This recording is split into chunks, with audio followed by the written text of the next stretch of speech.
Parents, this is the only path to a 1500 on your teen's SAT.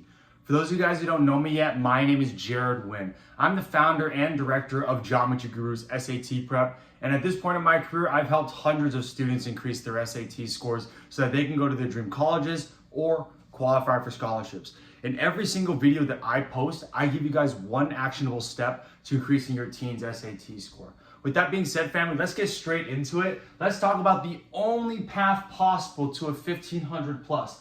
Number one thing is consistency and volume. Now, so many students, they tell me that, oh, they do a lot of practice, but then when I actually dive deep into their habits, I'm seeing that they're just straight up not putting in enough effort. I would much rather take someone who puts in extra amount of effort and they just need to refocus into something that's more targeted to them rather than having to push someone to actually put in the work. Let me tell you an example. I just had a student coming through the program, and she was telling me, Jared, I do 4 hours of practice every single day. And I was like, what's the issue then? And she was telling me that nothing that she was doing was actually targeted to what it is that she actually needed. And then when she joined the program, I saw that what she told me was actually not accurate at all. She was actually practicing for less than 15 minutes on average every single day. Like she would do an hour here, and it was just did not align with anything what she was telling me at first. So most of the times, if your teen is telling you that they are doing enough, most of the times they're probably not. You're probably having a consistency and volume issue. My best students, they have the correct amount of volume and consistency. What do I mean by that? That means that every single day they're doing their 40 problems. So that's 200 problems a week every single week. Now that takes them on average 45 to 60 minutes. But we track that every single week so I know who's actually doing the work. Okay? So again, I would much rather have to pull someone back in terms of their effort and make sure that they're focusing on the right things rather than pushing someone to put in that extra effort, okay? Now, number two is the correct diagnosis. Most students, they know what they need help on, but they don't know why they need help on it. There's 3 reasons why a student would typically get a question wrong. It's because they straight up don't know the answer, they don't know the strategies to finish it on time, or most importantly, they're spending so much time on the beginning problems that by the time they get to the ending problems, they ran out of time, they run out of steam.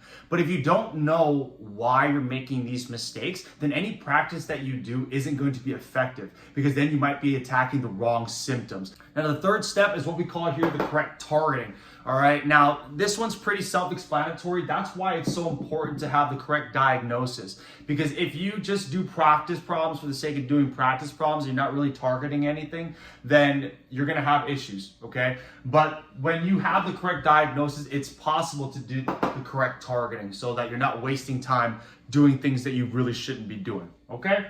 And number 4, the pressure protocol.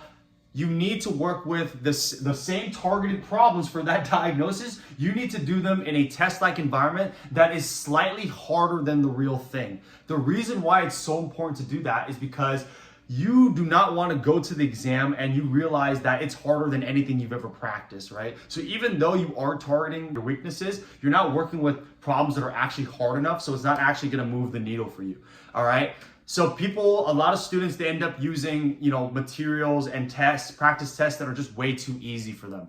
Now, there's another reason why that's a problem. Because if you're working with tests that are too easy in comparison to the real thing, and if you're working with materials that's too easy, then you can't get that proper diagnosis because it's not the same as the real test. So anything, you might be missing out on things that these easy practice tests just aren't telling you about because you just don't know.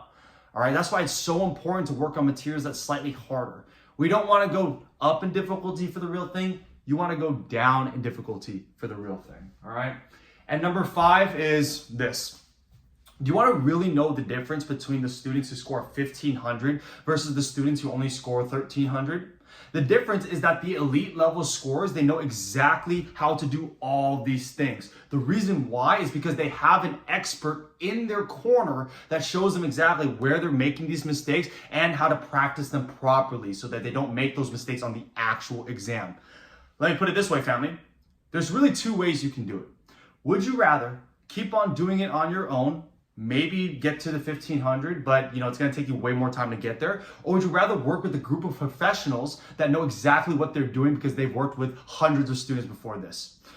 All right, family, with that being said, hey, that's everything for today's video. If you guys have any questions or you need additional help applying this to your teen's unique situation, go ahead and send me an email or book a call with me. I look forward to seeing you guys in the next one.